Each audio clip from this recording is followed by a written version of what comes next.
बेटी के नखरे। महक और मोहन के घर काफी सालों बाद एक बेटी होती है। वो उसे देखकर काफी खुश रहते। उस बच्ची की छोटी सी छोटी चीजों का ख्याल रखते। अरे महक बेटा, चाहे लड़का हो या लड़की, इतनी आजादी नहीं देते, बच्चा बिगड़ जाता है। आपको पता ही क्या है सासू माँ, चुप रहिए। हम दोनों कमाते ही क्यों हैं? इन बच्चों के लिए ना। देखिए तो कैसे प्यारे प्यारे पैरों से चल रही है, कितनी प्यारी लग रही है। अब मैं क्या इसके पैर काट कर बेड पर बिठा दूं इसे? अरे मैंने ऐसा तो नहीं कहा।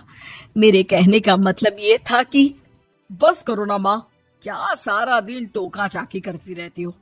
अरे करने दो ना जो कर रही है। दोनों मियाँ बीवी अपने अपने काम में लग जाते हैं और सास मंदिर चली जाती है, लेकिन बेटी सौम्या घर में तेल का डिब्बा लेकर फैला देती है। घर को तो मैं पराठे की तरह सेक दूंगी। मैंने सारा तेल फैला दिया, अब मैं इसे सेक दूंगी।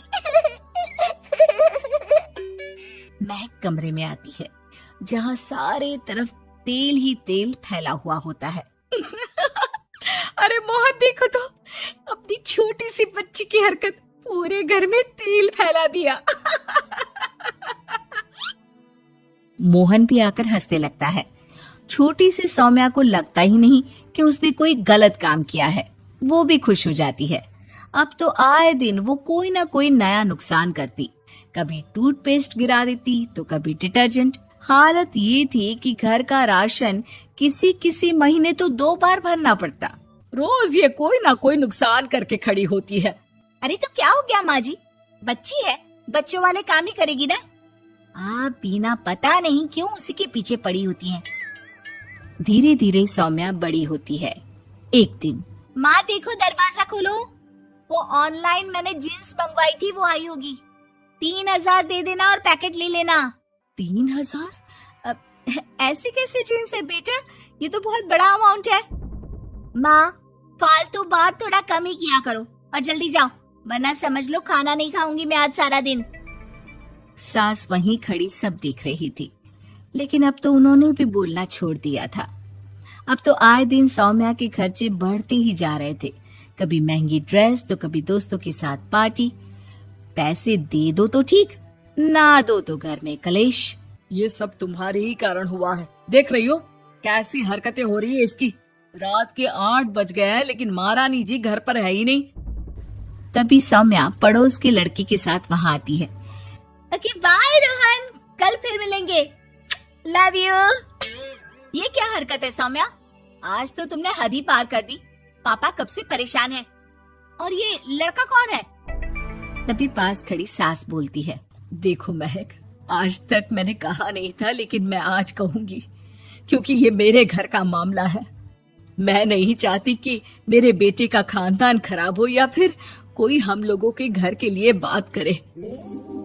जाओ इसे ऊपर कमरे में छोड़ाओ, इससे कल बात करेंगे। मॉम देखो ना दादी क्या बोल रही है, चुप कराओ ना इनको, जैसे हमेशा करा देती हो। महक को अपनी गलती का एहसास हो रहा था। वो चुपचाप खड़ी होती है। मोहन बेटी को अच्छे से कमरे में सुलाकर माँ के पास आता है। देखो ये लड़का ठीक नहीं है, अब तुम लोग इसकी शादी करवा दो, ससुराल वाले अपने आप देख लेंगे। शादी के बाद जिम्मेदारी पड़ेगी तो सब ठीक हो जाएगा। शादी अभी तो 25 की है ये। तो क्या 50 तक बैठाओगी? नहीं नहीं, ठीक कह रही है माँ, इसके लिए जल्दी से कोई लड़का देखता हूँ। अगले रोज सौम्या खाने के टेबल पर, मैं आप लोगों को बता देती हूँ, मैं रोहन से प्यार करती हूँ और उसी से शादी करूंगी। रोहन? वही ना सक्सेना का लड़का, वो सक्सेना जो पिछले महीने ही जेल से छूट कर आया है। वो जेल नहीं, काम के सिलसिले में अमेरिका गए थे। अच्छा, सक्सेना अमेरिका गया था तो क्या पैसा वैसा कमा कर नहीं आया? ये देख रही है ब्लाउज, उसकी बीवी ने सिला था मेरा।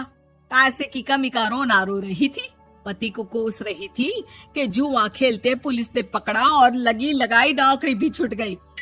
दादी कुछ भी मत बोलो। मॉम, दादी को चुप कराओ ना। दादी जो बोल रही है ठीक बोल रही है। तेरे पापा ने तुझे देखने के लिए लड़के वालों को कल बुलाया है, समझी? अगली रोज लड़के वाले सौम्या को देखने आते हैं और उसकी शादी मयंक से हो जाती है। शादी के बाद सौम्या मायके आती है। वाह माँ, कितनी अच्छी शादी कराई है आप लोगों ने मेरी, लेकिन मुझे कुछ दिन और यहाँ रहना है। अरे बेटी, ये तेरा ही तो घर है, जितनी मर्जी रह। और क्या, दामाद जी कैसे हैं? अरे वो मयंक नहीं आया, कल शादी, आज तो अकेले, सब ठीक तो है ना? महक एक बार फिर सास पर चढ़ बैठती है। अब बस करिए ना माँ जी, अब तो ज्यादा ही हो रहा है। माना आपकी कुछ बातें मैंने नहीं मानी, लेकिन अब ये मेरी बेटी मायके आई है तो क्या उसका मतलब यही कि वो लड़कर आई है? हाँ पीना। सौम्या दादी की तरफ देखकर मुस्कुरा देती है, जैसे उन्हें चिढ़ा रही हो। दादी, मैं लड़का नहीं बल्कि ये बता कर आई हूँ कि मुझे कुछ दिनों के लिए यहीं रहना है, माँ के पास। मेरा मन धीरे धीरे ही तो ससुराल में लगेगा। अब अगर आप बोलती है तो चली जाती हूँ मैं। अरे नहीं नहीं बेटी, ये मतलब नहीं था तेरे दादी के बोलने का। सौम्या कमरे में चली जाती है और अगले ही पल जींस टॉप पहनकर बाहर आती है। माँ, मैं ना अपनी सहेली के घर जा रही हूँ, आने में देर हो जाएगी, खाना मैं वहीं खा लूंगी। सौम्या सहेली के घर चली जाती है। अरे सौम्या ससुराल से आई है, कहीं दिखाई नहीं दे रही।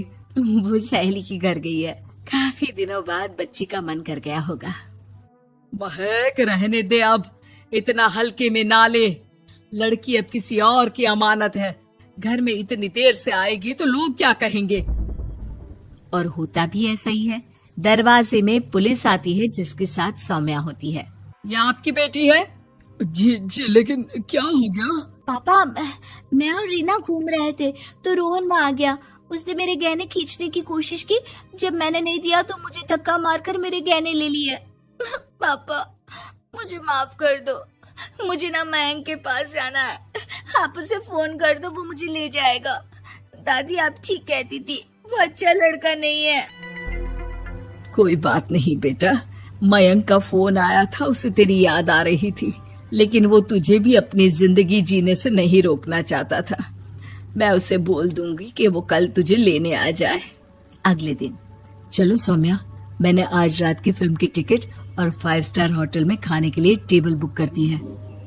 फिर क्या, सौम्या खुशी खुशी अपने ससुराल चली जाती है और महक को बड़ों के सीख की कीमत का पता चल जाता है।